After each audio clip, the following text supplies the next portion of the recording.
मरियम और हसन की ज़िंदगी का फैसला हो चुका है। मरियम का सामान अली के घर जा रहा है और मरियम और हसन वहीं पर शिफ्ट हो रहे हैं। जब तक चाचू अपने व्यूज़ बटोरेंगे और अपने चैनल को ग्रो करेंगे। घर के अंदर की बातें कौन बाहर ला रहा है और कौन है वो जो फेक कमेंट्स करवा रहा है और बाद में मरियम को बदनाम कर रहा है।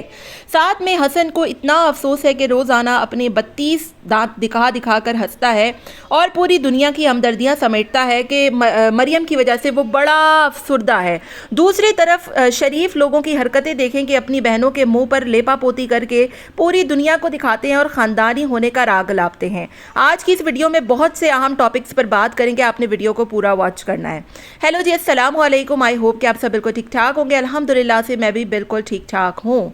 मरियम के हवाले से काफ़ी ज़्यादा कमेंट गर्दिश कर रहे हैं और वो कमेंट ये है कि मरियम का जो सामान है वो अली के घर जा रहा है और अली का घर वहाँ पर सेट हो रहा है। जब तक सेट नहीं हो जाता तो ये दोनों मतलब चाचू और हसन अपना चैनल ग्रो करने के लिए ये तमाम हरकतें करते रहेंगे और मरियम का यूज़ करते रहेंगे।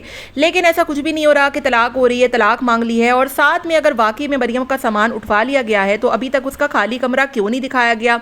ये लोग तो एक एक चीज़ को कैश कराने वाले लोग हैं और क्यों उसके घर को या सामान को नहीं दिखाया गया कि घर खाली हो चुका है।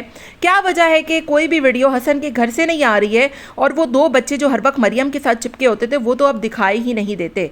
साफ नज़र आ रहा है कि फ्रॉडी कौन है और कौन झूठ बोल रहा है। साथ में ये जो कमेंट्स करवा रहे हैं या कर रहा है ये वाकई में अगर सच है तो घर के अंदर की बातें कौन बाहर निकाल रहा है, और अगर झूठ है तो फिर इन कमेंट को बुनियाद बनाकर मरियम को बदनाम करने की क्यों कोशिश की जा रही है। पहले भी हसन के हवाले से बहुत कमेंट किए गए कि हसन में कोई प्रॉब्लम है, हसन फिजिकल जो है वो हेल्दी नहीं है। बहुत से ऐसे कमेंट जो कि जिसको बुनियाद बनाकर मरियम को तंग किया गया, मरियम को जलील किया गया और वो तमाम इल्ज़ामात मरियम के ऊपर लगाए गए कि मरियम ये तमाम चीज़ें कर रही है।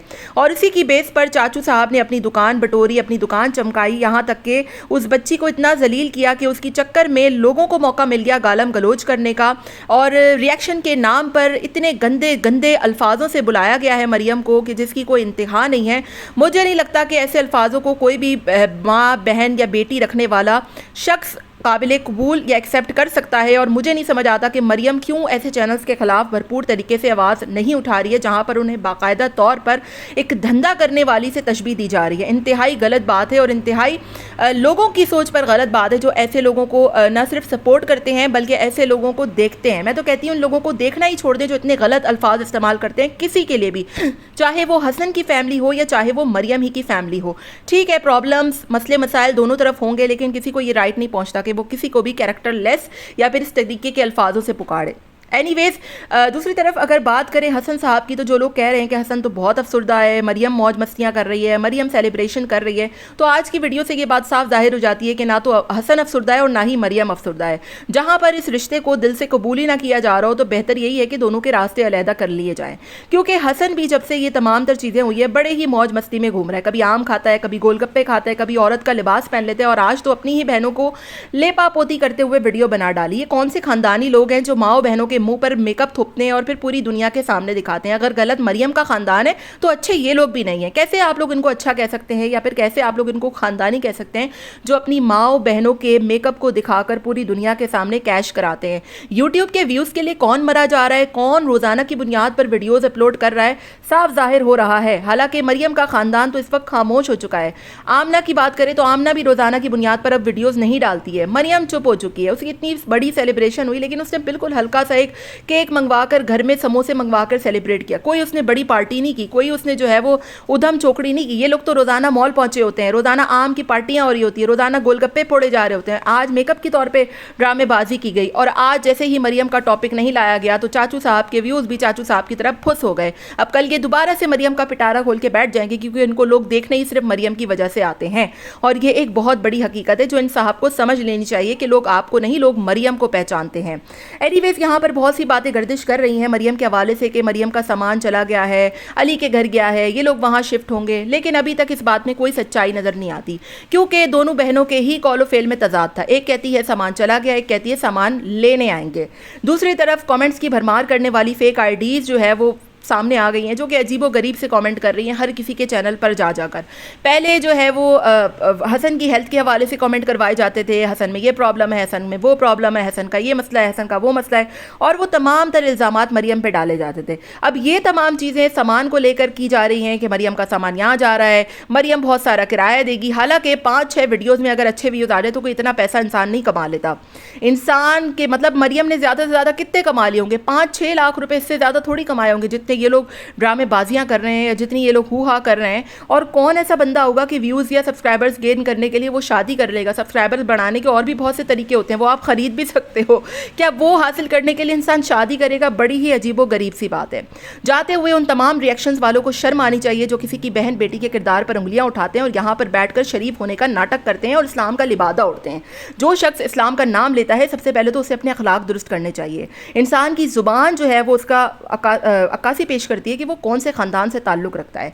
यहाँ पर मरियम को गालम गलोच दी जा रही है, तलाक याफ्ता औरतों के किरदार पर उंगलियाँ उठाई जा रही हैं। दुनिया में अगर जुल्म और मजालिम होते हैं तो ख़वातीन खुला लेती हैं, तलाक लेती हैं। इसका मतलब ये नहीं है कि वो किरदार जो है वो उनके 2 नंबर हैं या फिर वो कोई धंधा करने वाली खुदा ना खास्ता औरतें हैं। इन लोगों ने मरियम को जो बनाकर पेश किया है, मैं कहती हूँ कि मरियम को भरपूर तरीके से न सिर्फ आवाज़ उठानी चाहिए बल्कि इनके खिलाफ थाने में जाकर कंप्लेन दर्ज करानी चाहिए। कि किसी को भी ये राइट नहीं पहुँचता कि वो उसकी किरदार कशी करे। दूसरी तरफ जाते हुए बस एक बात कहूँगी कि एक मोहतरमा है जो दुपट्टा पहनकर रोज़ाना आ जाती हैं और बकवास करती रहती, कभी इसके बारे में कभी उसके बारे में। आज मुझे धमकियाँ लगा रही हैं कि मैं लाइव लगा दूंगी। मैं तो बड़ा डर गई तुम लाइव लगाओगी, और तुम तो उस लाइव में बैठकर जैसे बैठकर कसीदे पढ़ रही थी या फिर नाते पढ़ रही थी। लगाओ, जितनी लाइवें लगानी है लगाओ, मैं तुम्हारे बाप से भी नहीं डरती हूँ। तो व्लॉगर को जूती नहीं समझते। उसी तुम्हारी लाइव में व्लॉगर का एक मियाँ आया था जिसके तुम आगे पीछे और तलवे चाट रही थी बैठकर। मैंने मना किया था मत बात करो, लेकिन तुमने उसी के चक्कर में मुझे भी बातें सुनाई थी कि मत करो उससे बात। तुम जिस तरीके से उसके आगे पीछे बिछ रही थी, उसके तलवे चाट रही थी, उसके पैर पड़ रही थी, तरले कर रही थी, पूरी दुनिया ने देखा था। शौक से लगाओ लाइवें, मैं डरती नहीं हूँ। और तुमने अपनी जो सरगोदा की मासी है उसको बड़ा मायूस किया। उसने तो सोचा था कि तुम पता नहीं मेरे क्या कच्चे चट्टे खोलोगी, पता नहीं मेरे कौन से राज निकाल कर लाओगी। तुमने तो 1 मिनट उसको खुश करने के लिए सिर्फ छोटा सा मेरे खिलाफ वीडियो बना दिया, और उसमें भी इतनी प्यार भरी बातें की कि जिसको सुनने के बाद मुझे गुस्से के बजाय हंसी आना शुरू हो गई। मेरी लाइवें लगाएंगी जिसमें ये खुद मुझे पुकार पुकार कर बुलाती थी, आ जाओ अल्लाह के वास्ते मेरी लाइव ज्वाइन कर लो, आसमा सिस्टर अल्लाह के वास्ते मेरी लाइव ज्वाइन कर लो। शौक से लगाओ बीबी, मुझे कोई फ़र्क नहीं पड़ता है। क्योंकि उस लाइव में तुम बैठकर भी कोई नाते कसीदे नहीं पढ़ रही होती थी, तुम भी बैठकर वही बुराइयां कर रही होती थी जो मैं कर रही होती थी। और मैंने तो फिर भी खुले दिल से एक्सेप्ट किया। क्या पता अंदर खाचे तुम भी व्लॉगरों के साथ मिली हुई हो। मुझे जिनके बारे में पता था मैंने वो बोल दिया। और तुम जो बकवास कर रही हो ना बीबी के लोग व्लॉगरों के कमेंट पर मर जाते हैं, तो व्लॉगर आजकल किसको जा जा के कमेंट कर रहे हैं, सफाइयाँ दे रहे हैं अपनी, और किससे वीडियोस बनवा रहे हैं, और कौन टट्टू से व्लॉगरों की गोद में बैठकर उनकी तारीफ़ों के पुल बांध रहा है। तो पहले इसकी तहकीक करो, उसके बाद किसी के बारे में बात करना।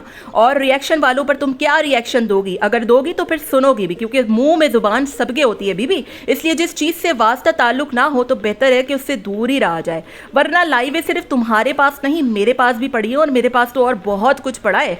तुम्हारी सरगोदा की मासी इस वक्त कहाँ है ये भी पड़ा हुआ है, और तुम्हारी जो टट्टू सी व्लॉगर है उसने किस किस के मर्दों को क्या क्या कॉले कर करके क्या क्या बातें की हैं वो भी पड़ा हुआ है, और तो और बहुत कुछ पड़ा हुआ है। इसलिए बेहतर यही है कि जिस काम में इंसान का कोई लेना देना ना हो ना, वहाँ पर इंसान अपने काम से काम रखे, क्योंकि वैसे ही तुम पीछे रह गई हो बीबी, और ऐसा ना हो कि बहुत ही पीछे रह जाओ। और मेरे चैनल की क्या बात करती हो, मेरा चैनल तुमसे कहीं ज़्यादा आगे जा चुका है। एनीवेज आज के लिए इतना बहुत है, मिलते हैं नेक्स्ट वीडियो में। Till then take care, tata bye bye, अल्लाह हाफिज़।